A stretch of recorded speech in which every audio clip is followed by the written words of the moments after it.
Batman is literally one of my favorite things in the world to talk about, and so to get to talk about it with you is great. But first, I'm here today to talk to you all about Batman. Now, I'm going to talk with you, at you, for as long as my time allots. But first, I want to get an idea of where we are. Do we have any Bat fans out in the audience? Oh, good. Fantastic. Anybody up there? Not, okay, we've got a few. Well, that's good. Everybody has their, let's see, if you're not a Batman fan, do you have a favorite superhero? Anybody? Who's your favorite superhero? The Hulk. Ooh, really nice. You like channeling your rage to smash things? Is that? What about one of you up there? What do you like? Superman, Spider-Man, the Incredible Hulk. They added the Incredible to your Hulk. So this is good. One of the amazing things about where we are right now in our history, I'm gonna get weird for a second. The thing about Batman and all of these superheroes is that we right now are seeing mythology develop as it's developing. Now, some of you probably have read stories in school or at home about all of these stories from a long time ago of these heroes that have existed thousands of years ago, passed down by historians. All of these things happened a long time ago, and people put them together for us in an easy way. But for us, we're seeing all of these stories develop right now. In fact, you all are participating in one of the most exciting years that I can think of. This year marks the 75th birthday of Batman. He was published, yeah, you can clap, he deserves it.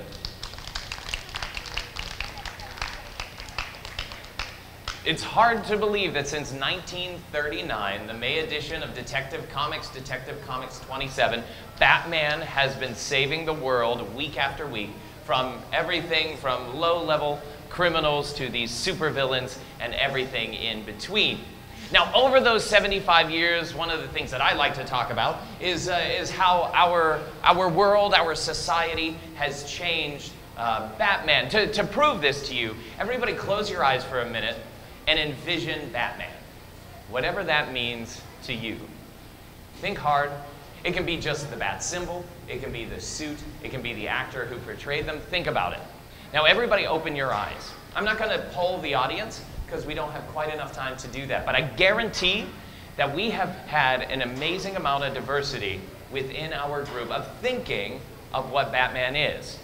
Some of you out there who maybe lived through the 60s or something like that are envisioning Adam West, or if you're a hipster and you like that sort of thing, you're envisioning that Batman from 1966 to 1968. Some of you maybe are 80s kids and you're envisioning Michael Keaton in a dark bat suit. If you're like me, you're probably envisioning Christian Bale as his Batman. If you're on top of things, maybe you've seen the pictures of Ben Affleck. He's filming here in Detroit for the next Batman movie. You might be thinking of the cartoons from Batman the Brave and the Bold, which is based on the 1970s Batman. All of these things are what we envision Batman. And so it makes my life a little difficult as an expert to tell you the story. But what I want to do today is try to synthesize some of what Batman is and tell you about where he started and how he got to the point of being Batman. And my hope is that you can see that by taking these lessons, that you can be your own Batman in everyday life. Now, does anybody out there, is anybody made of steel? Anybody a steel person? Oh, okay, we've got one. Okay, good. From Krypton, I'm assuming. Anybody been bitten by a radioactive spider? Let's see. Anybody born with the abilities of telekinesis? Oh, you're very good at this. Well, anybody out there born with the potential to raise to their own level of excellence? Each and every one of you. That's what Batman gives us that no other superhero does. He was born as a person, he went through some really difficult things, and he raised himself to a level of awesomeness that we can barely comprehend. Now, we'll talk about what that means in a minute, but first, let me tell you his story. Some of you might think of Batman as just a guy who is a little more buff than I am, wearing a suit made of armor, but it started out, like I said, as just another human being. Now, Batman, not necessarily in the first issues, but as a person, was born just like every one of us. Again, he's nothing more than a human. Bruce Wayne. Anybody heard that name before? Very good. Bruce Wayne is the man, the child, who would one day grow up to be Batman. But before we can talk about Bruce, you have to understand the world that he was born into. Now, I have a question. I brought some things today because I want you guys to participate and listen. So I'm going to bribe you. Does anybody know Bruce's parents' name? It's okay if you don't. That's why you're here to learn. Mom and Dad, I love that. Yeah, do you have a guess? Mr. and Mrs. Wayne. That's beautiful. I'll have to give you a sticker or something later. It's a really good guess. Well, again, that's why you're here. I'm the so-called expert. Again, I just have a lot of knowledge about a silly guy. I'm an expert in no way. But his parents were Thomas Wayne and Martha Kane, who married on to be Martha Wayne. Thomas and Martha. Now, these were very affluent individuals. The Wayne family was a family that had lots and lots of money, what we would think of as billionaires in today's mind. Now, Bruce's grandparents and his great-grandparents, they were industrialists. For those of you who can think of the Rockefellers, the Carnegies, that sort of family. And it was expected in the Wayne family that you follow in that lineage until we got to Thomas, Bruce's father. Now, Thomas was a surgeon. Anybody here been to the doctor before? I would think, perhaps. Now, he was one of the best doctors the world has ever known, and that in itself is incredible. But he also took the money that his family had passed down to him and made sure that he could bring his medical practice not only to the people who could afford it, but to the people who needed it most. That's what Thomas Wayne wanted. And his wife, Martha, was no less the philanthropist or humanitarian. She was a social worker by trade, and she went out into the city. Oh, this is another good question. She went out into their city to make sure, you do already know the question. All right, I will ask it in a moment, and you'll win something. So she went out into the city to help the downtrodden. Martha and Thomas Wayne saw a need where they lived. They saw people who were sad, who were hurt, who were poor, who were hungry, who needed help. And they did whatever they could to help them. Now, we'll continue on this story, but what was the city? Gotham City. Fantastic. Now, come up here for a second. Let's see. Do you want a poster? I have posters. This is a memory game. That's probably for somebody a little older. Oh, here. This is really cool. You can't quite see it, but it does a bat symbol. There you go. Yeah, you go with that one. Yeah, give her a round of applause. The bravery to answer a question like that. Well, Thomas and Martha, they were doing what they could for their city. And when they had their son Bruce, their only son Bruce, the future heir to the Wayne fortune, they instilled in him that love of humanity and that love for Gotham City. They raised him as beautifully as they could to be compassionate, to give freely of himself, and to work with all of his abilities and all of his goods, all that he could give, to give back to his city. That was until tragedy struck. Now, the exact age of this is somewhat debated. Some say he was 8, some say he was 12. Either way, a terrible thing happened to Bruce Wayne. One night, after his parents, both Thomas and Martha, had taken him to the theater, they exited the theater. Again, we're not quite sure exactly which show it was. I'm going to ask questions later. Don't worry, I've got plenty for both of you. Now, they exited the theater, and they took a turn down a dark alley. Now, Thomas and Martha were the type of people who trusted in Gotham City, because they knew if you don't trust a city, if you don't believe a city can do better, then it will never get better. And so for them to go down a dark alley was a risk worth taking, but unfortunately, the two of them with Bruce were met by an armed assailant. Who this man is, we're not entirely sure. Some people say it's Joe Chill, a no-level mobster. Some people believe it's Jack Napier, who is one of the aliases of the man who would someday become the Joker. Either way, it was a person who needed, who was desperate, who was hungry and was reaching out for something. And with his gun, he accosted these individuals. Do you want to tell the story? Kind of. I'm so excited that there are future Batman experts out there. Now, I want to tell this because I'm really dramatic when I do it.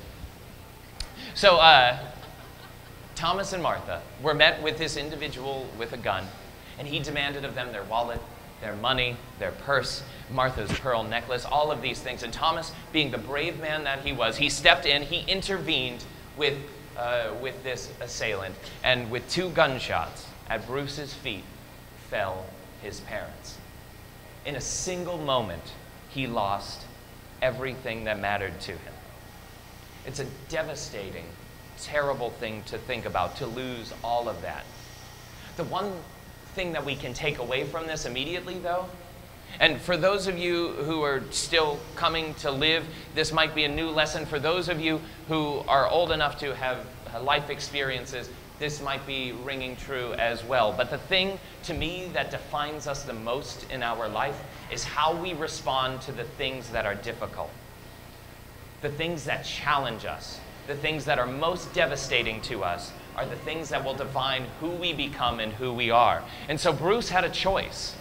He just lost everything. And he could have thrown away his family fortune, spent it on whatever he wanted. He could have run away from Gotham forever, giving up on the city that his parents told him to never give up on. He could have wasted away into nothing to never be heard of again. All of these would have been logical choices for an 8 or a 12-year-old boy who had lost his parents, but instead, he decided to take what was so difficult to him and make himself stronger because of it. Now, I steal this from the original printing because it's one of the saddest things that you can see. If you want to see it after the show, let me know. I will let you know. The Batman Chronicles editions, they're reprintings of the original Batman stories in, Detective Comics 33, so 6 issues in. We get Bruce's promise. That is, the edge of his bed, weeping through the tears of a child who has lost his parents. He said, "I swear by the spirits of my parents to avenge their death by spending the rest of my life warring on all criminals." Because of what he had lost, he made a promise to himself and to everyone to make sure that no child ever had to go through that again.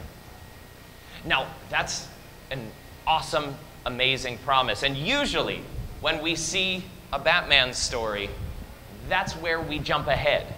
And we get 25, 27-year-old Batman, a guy who looks a lot like me, coming to Gotham City and starting to fight crime.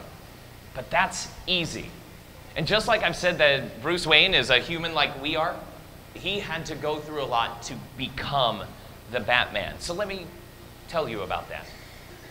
Now, immediately, he was no older than most of you. He took control of all of these things. Now, who out there is still in school? Anybody in school? Let's see. What's your favorite class? Your favorite subject in school? Art. That's good. That was one of Bruce's favorites too. And yours? Reading. That was one of Bruce's favorites as well. Yeah. Reading. Yep, still good. Yes. Art. Oh, we've got some fantastic reading artists out there. Well, that's good. Yes, back there.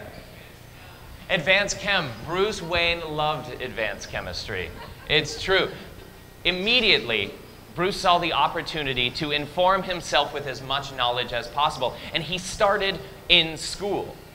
He took every opportunity that was presented to him to learn sciences, to learn complex mathematical ideas, to learn our histories, both here in America as well as the world, to learn mythology from reading, to learn, let's see, what haven't I said? Oh, physical fitness in classes like gym, to learn music and art. All of these things to make himself as mentally strong as possible. Now, he did that as a tween or teen, as most of you were. And as you will see, eventually someday, the things that we can learn and we can teach us on our own are limited. That's when we have to reach out to others for information. And Bruce used the money that his family had gifted him through his inheritance, and he traveled the world to inform himself even more about these things. Anybody here ever watched shows like CSI or NCIS, things like that? Criminology? He studied all of those. He studied what it took. He read Sherlock Holmes, the original Batman, in a lot of ways. Now, he also went to tribes in Africa to study their healing techniques. He went to the Asian continent to study all of the martial arts techniques that he could have there. He studied with Tibetan monks to learn the art of meditation. He traveled the world to make himself as mentally strong as possible. But that's only one thing in his fight to do good. He also had to make himself as physically fit as possible. So I'm assuming he gave up the McDonald's, he gave up even the Subway, probably. He started exercising as much as he could. There are journal entries that say that Bruce Wayne, on a bad day, runs a 4 1/4 minute mile. He's mad at himself when that's all he can do for the 20 miles that he runs a day, that he swims 20 miles a day, that he does thousands of push-ups to make sure that he is physically fit.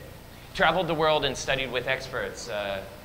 Henri Ducard, as some of you may know, Liam Neeson's character in Batman Begins, the man that would become Ra's al Ghul, spoiler alert. That was a character that he studied with to learn how to track people, how to be a spy. He studied magic with Zatanna. If some of you, Batman the Brave and the Bold, she appears in there a lot. Now, he studied all of these things and he came back to Gotham City ready to fight. He was ready to take on all of these things that he needed to take on.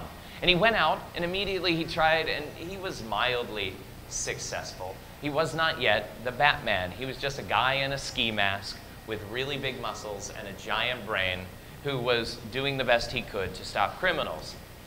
And as we know now, he becomes the Batman, and that's one of the coolest moments within Bruce's story, because he realized it's not enough to be really smart. It's not enough to be really strong. You have to stand for something. Bruce needed something to stand for, and for that, he harnessed something from his childhood. Now, this might be a personal question for some of you, but is anybody here really afraid of anything? Yeah.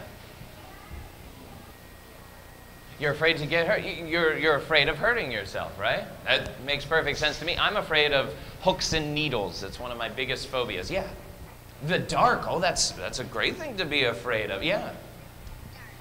The dark as well. It's a common theme. I'm sorry that I'm talking about the Dark Knight. Yeah. Afraid of dying. That's a totally understandable thing. Now, I know this is like, oh my gosh, why is this guy talking about all this stuff?